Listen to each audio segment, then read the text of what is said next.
Welcome, welcome. As we continue the saga of the dark secrets of the Golden State Warriors dynasty. Now, this part two, is called The Shuffle.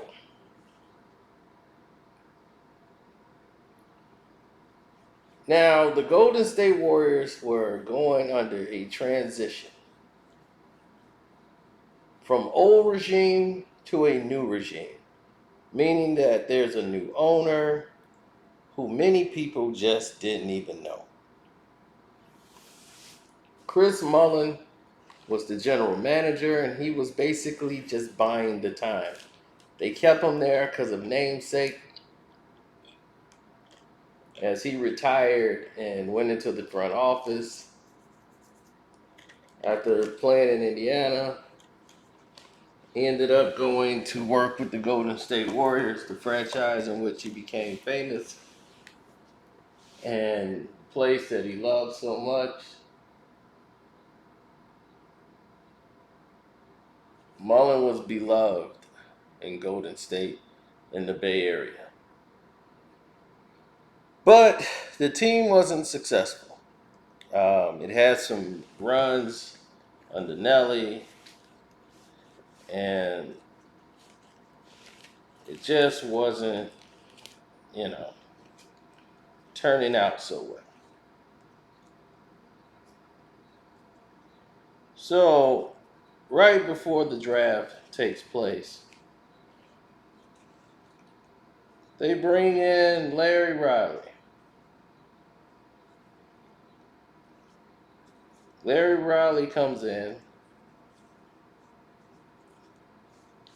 and decides that he's going to change the culture and change the way the Golden State Warriors basically function. So they come in and make Larry the general manager. He has a long time career, the whole nine. So while they're making this transition,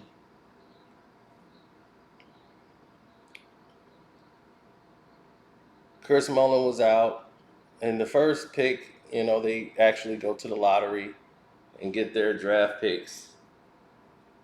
He ends up drafting Stephen Curry. Larry brings him into the NBA. This was the pivotal moment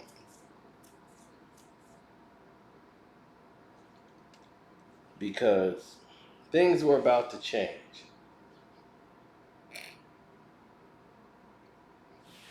And change indefinitely.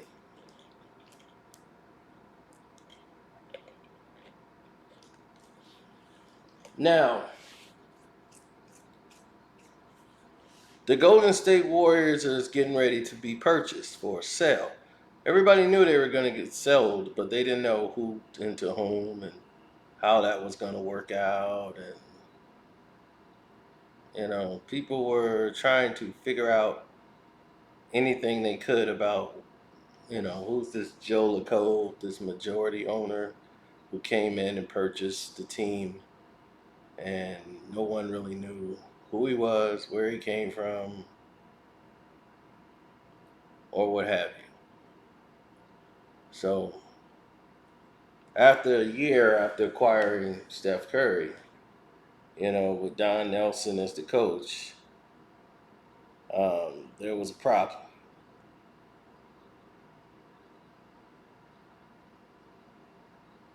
The problem was, after buying the team back in 2010, the coach was pretty much hated. Chris Cohan said,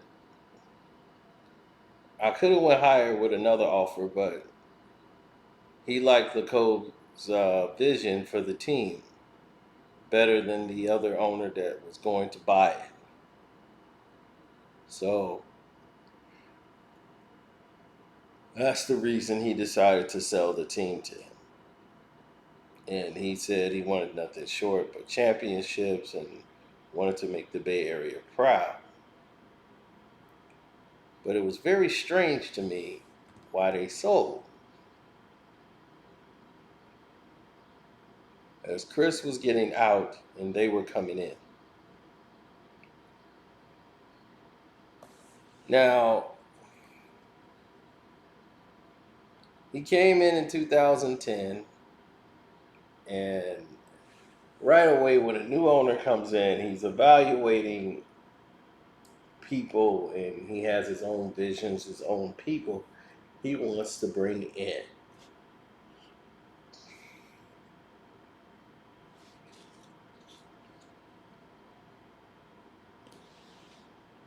So, after the first year, he's kind of seeing and feeling things out. So, people are pretty much auditioning for their roles. Right?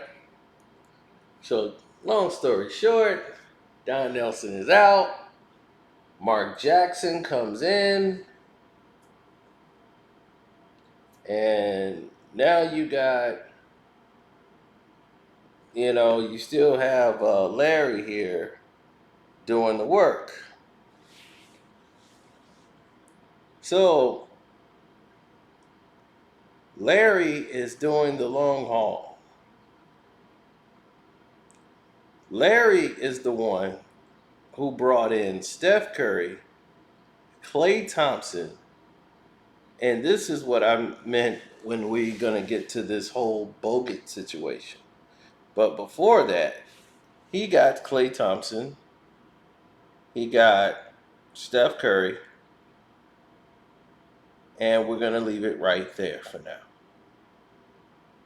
Because after acquiring those two, and they have Monte Ellis in that situation, they want to make a deal to bring in Bogut.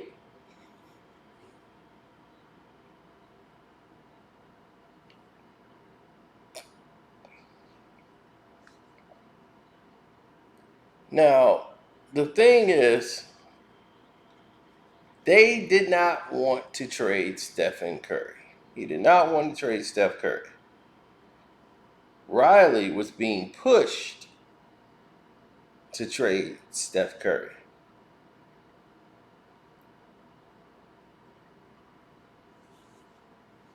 Because in 2011, a former NBA agent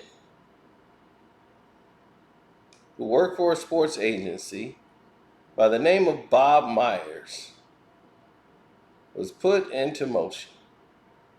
And his job was he was going to shadow Jack Riley. He was the assistant to Jack.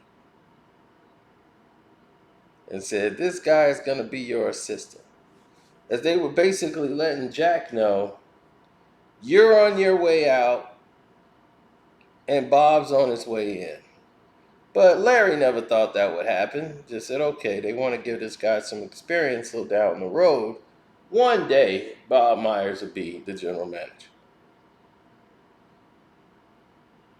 Now, this didn't come from the owner directly.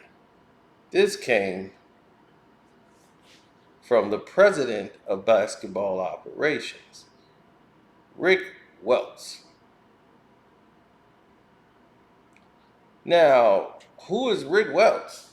Everybody might ask. Where did this guy come from? Well, when Rick Welts got there, and strangely, at the same time, when Bob Myers get there, and all of these situations, both guys decided to come out as gay. The president of the Golden State Warriors comes out as gay. Then, check this out. So does Bob Myers. What's strange is Bob Myers has been married for years, has two daughters, Married his sister's best friend?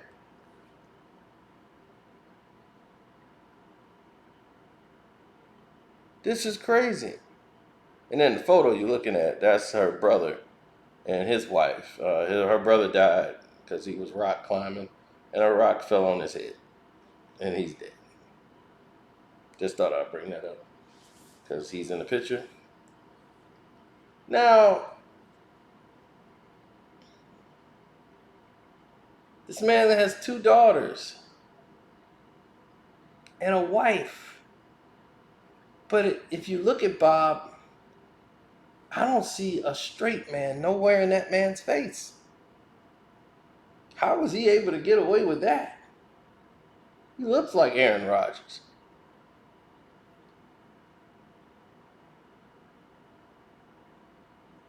It looked like something's off. Now, slowly people putting one and one together and coming up with two seem to realize that there was a connection with Rick Welts and Bob Myers. That Rick Welts brought in Bob Myers fully knowing that he was a homosexual and he was homosexual. So this looked like a homosexual play. Mark Jackson is now realizing he's surrounded by a bunch of homosexuals. And he's like, whoa, wait a minute now. I need the Lord. Lord, give me the strength. So Mark Jackson is now finding out the veil has fallen. But what about Joe LaCole? He's the one that hired these people. He's the one that's really okaying all this. This is his bunch he's bringing in. Now, word around the campfire is that Bob and Rick had some, situation brewing before Todd came along. Todd Gage is Rick Welt's husband. Yeah, I know. They legally got married. Two men. Um, President of the Golden State Warriors married his longtime uh, husband guy or gay guy, whatever, Todd Gage. Bob Myers was rumored to be messing around with Rick Welts, and Rick took care of Bob by moving Bob up to the position.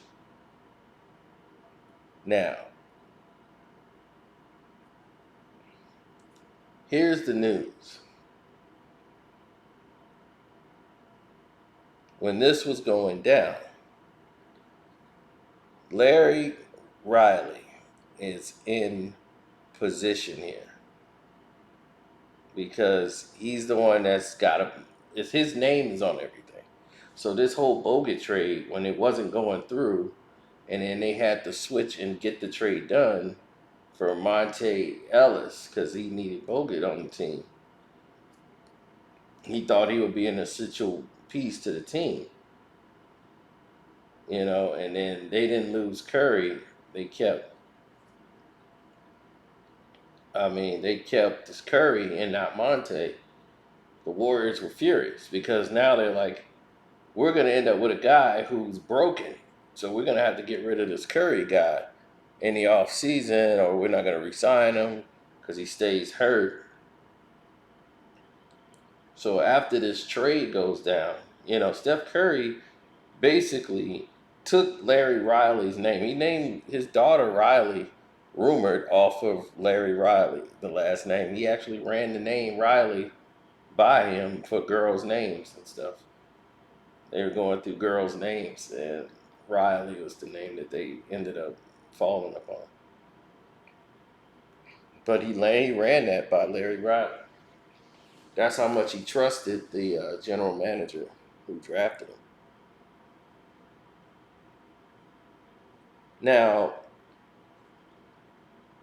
Bob has very little talent when it came to being a general manager. Even following him around, supposed to be shadowing everything that Larry was doing to learn the job. And Bob is looking the part, but he looks like a fish out of water. And all these people are focusing on Bob Myers. So after the season was over for the Golden State Warriors, and that they made these trades, they immediately go to making more changes. As Mark Jackson is still the coach, they are growing with Mark. They told Larry, we're going to demote you now. And we're going to bring up Bob Myers, which was very confusing to Larry Riley. And mostly this was based on the trade with Bogut because they did not trade Stephen Curry.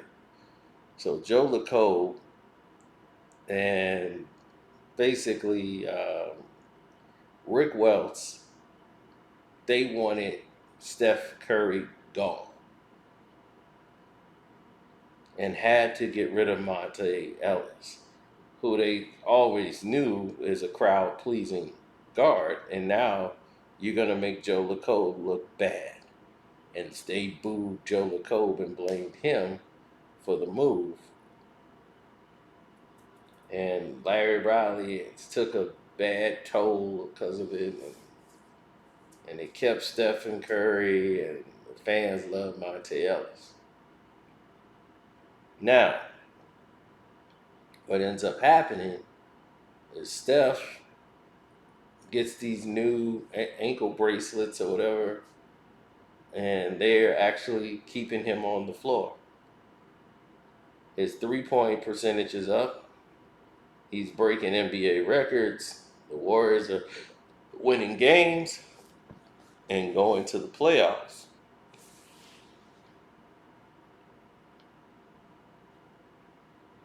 Now, Bob Myers is the general manager now, and Larry wasn't fired, he was just demoted to a scout. Instead of being the head general manager, he's now going to be the scout, and Bob Myers is now going to be his boss.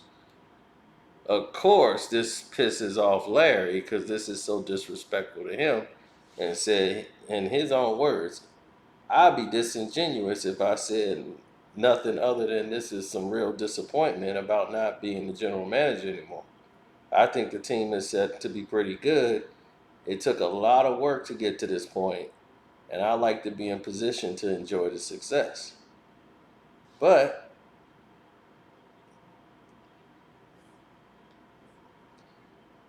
when he was the director of scouting, that didn't stop him for doing his job. Because even after he got Curry with the seventh pick and the Monte Ellis trade, he got Klay Thompson, and then he made the Bogut deal and everything else. Um,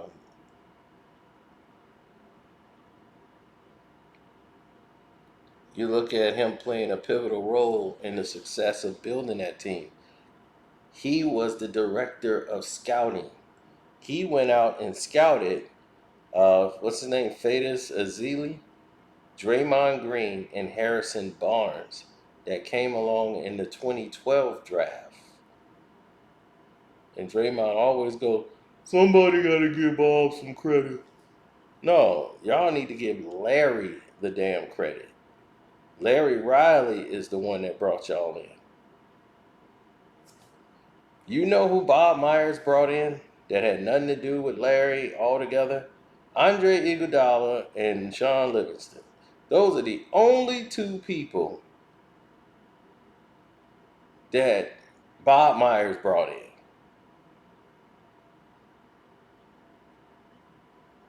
Steph Curry, Klay Thompson, Harrison Barnes, Draymond Green, Andre Bogut, Azili, those guys were brought in by Larry Riley. And nobody mentions his name anymore. Nothing.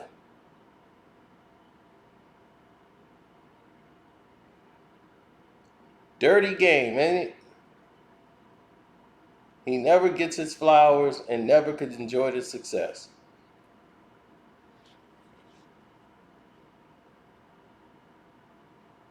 So the shuffle had to be made again because they're saying, oh, he's making Mark Jackson's making anti homophobic remarks in the locker room, and people just don't like him because they didn't like Mark Jackson because Mark Jackson was about church and about man and woman, and he preached that, and they didn't want to hear nothing about God and all of these things in the locker room or spreading around because it's a it's a homosexual environment now where the front office, a lot of them are openly homosexual, and a lot of them were shunned by church, and a lot of them wanted to go to a church that's more accepted to their way of living. So if he's preaching against that in the locker room, they want him to basically shut up and coach. And before anything could be done, they was perturbed by his position, and he was replaced immediately. And they brought in Steve Kerr the very following year, 2015, and then you know what happens after that. They win an NBA championship the very next year as their number one in every statistical category, and Mark Jackson is another victim of the lack of him and Larry helped build this team to where it could win championships and be a dynasty, and they're cut out of the dynasty. And other people who really are bandwagon, just riding the wave of the bandwagon, their names are in highlights. But the people that really did the work, they don't have any rings. They got nothing to show for it. Larry Riley, Mark Jackson.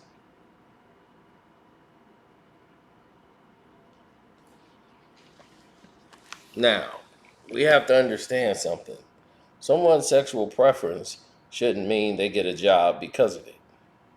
Someone's sexual preference shouldn't mean that they get an advantage because of it. Someone's sexual preference shouldn't mean that they get to remove someone else because they don't agree with them or the way they live their lives or whatever. If they're effective at their job and they're not offending anyone, then I don't see the reason why someone would be fired. When you take the team further than the team has ever been previously in the last 8, 9 years, and then you're terminated because of it, based off what did you think that they couldn't get over the top? That team would have won an NBA championship the following year with Mark Jackson.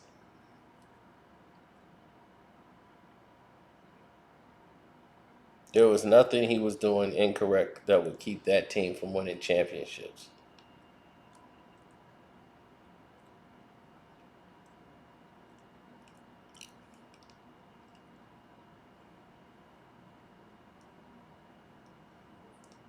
Um, well, let's look at it. Bob, since then, has made some adjustments. They brought in Kevin Durant, and Kevin Durant came, but Kevin Durant is immediately going to take the team to where it's a championship material. They had to rebuild the bench by grabbing some veteran players. So it's not like Bob didn't do anything, but the foundation, the skeleton of the Golden State Warriors, which is the hardest thing to build, was built by Larry.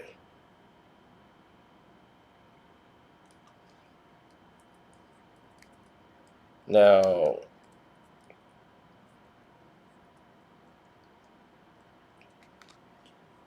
How did Steph? Steph knows this is a business. Like, he doesn't hate like all the other guys, but his coach was the guys that brought him in. As far as him and Bob Myers' relationship, I'm quite sure they're cool now. But at that time, that was just going to take time. He didn't know Bob Myers. He knew of him, but from when he was on the Warriors. But his guy is Larry Riley. So when Larry was demoted, you know, uh,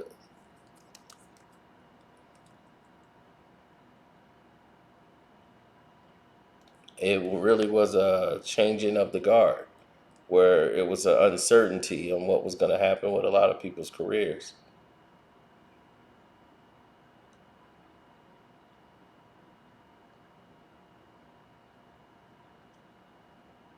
Well, Bob took that position and only for 1 year. After drafting Draymond Green and everyone else, Harrison Barnes and Azili, he left the Golden State Warriors and went to become the senior advisor to the general manager of the Atlanta Hawks.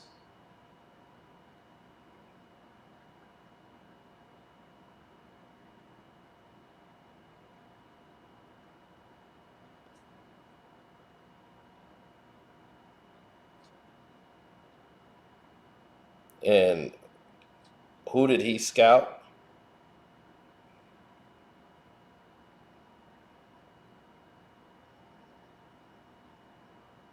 Who did he bring to the Atlanta Hawks?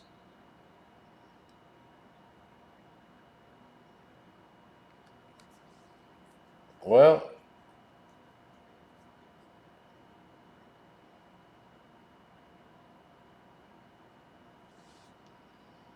he was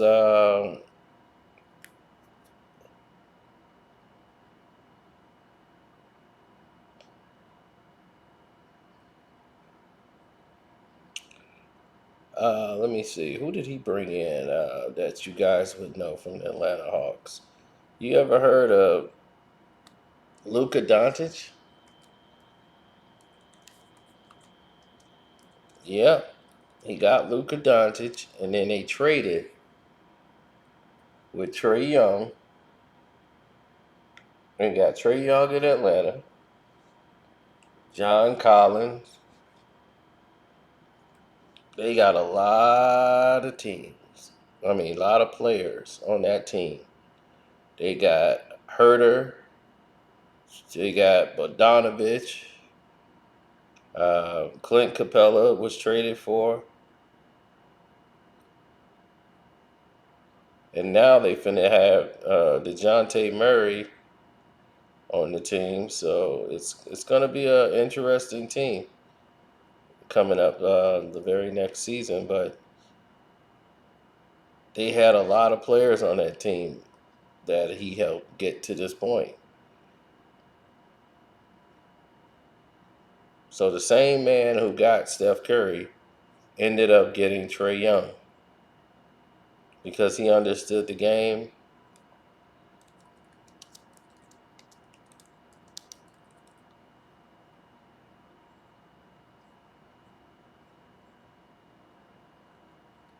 And that's just how it went.